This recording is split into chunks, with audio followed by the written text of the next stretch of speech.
This is the deadliest predator on the entire California coast, and right now, he's stuck upside down in a strand of kelp, screaming for his mom. Meet the sea otter pup, a floating disaster who can't dive, can't steer, and can't stay still for more than 4 seconds. But every clumsy spin and panicked splash is quietly rewiring his body, because this shrieking little cork is about to become the ocean's most relentless hunter. So how does a total mess master the Pacific? Let me show you. Because let's be honest, nature gave this animal a crazy setup. No thick layer of blubber to stay warm, the metabolism of a hyperactive toddler, and an absolute obsession with picking up random trash off the ocean floor. And yet somehow, this wild little swimmer reigns supreme. Here's how. It starts from the minute they're born, and it's physically impossible for them to sink. When a mother otter gives birth, she doesn't drop a sleek, deep-sea diver into the water. She gives birth to a squeaking, floating ball of pure fluff that is literally buoyant by design. At birth, a baby otter's fur traps so much air that the pup physically cannot dive underwater. They bob on the surface of the Pacific like an oversized furry cork. But this floating fluff ball has a massive problem. He can't dive for food. He can't swim against the current. He can't even keep himself warm. So how does a mother go hunting without losing her baby to the open ocean? The answer is brilliant and a little weird. Mom turns the ocean into a crib. Before she dives down to hunt for sea urchins, she gathers giant strands of wild kelp and physically wraps her baby in them like a fuzzy burrito, anchoring him to the sea floor so he doesn't drift away to Japan. While floating anchored in her kelp crib, the baby lets out a high-pitched cry that sounds eerily like a human infant.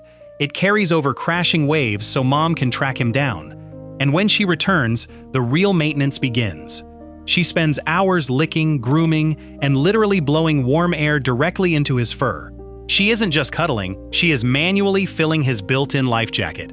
Because here's the crazy science. Sea otters don't have blubber like seals or whales.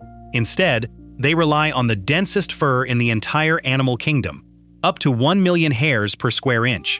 To put that in perspective, your entire human head only has about 100,000 hairs total. That means an otter pup has more fur on a tiny patch of skin than you have on your entire head. Then, around 2 months in, the floating life jacket disappears. The baby coat sheds, and actual ocean mobility unlocks.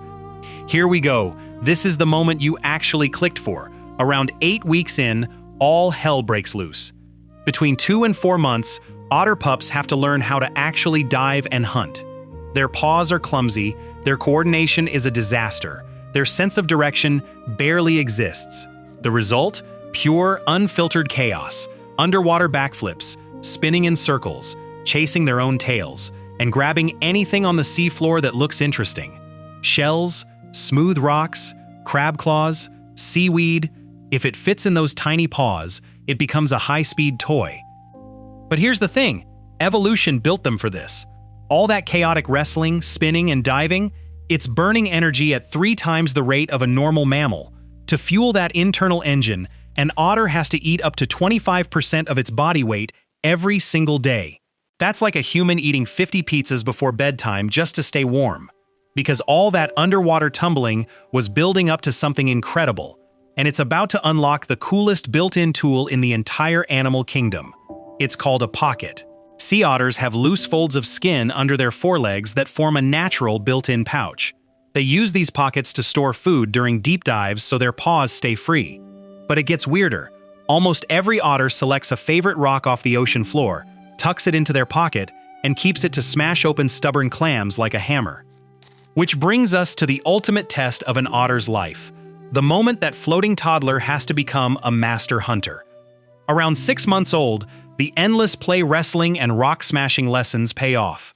The clumsy cork is officially gone. And that former little floating fluff ball?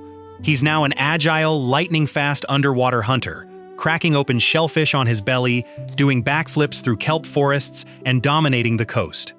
So from an uncoordinated floating cork to an unstoppable, high-voltage water fiend, the craziest baby in the sea grows up to own the Pacific.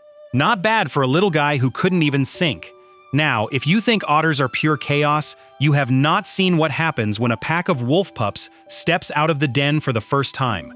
We're talking full-on wilderness instincts, unfiltered. That video's right here, and I promise you can't contain the instinct. Go watch it. I'll see you in there.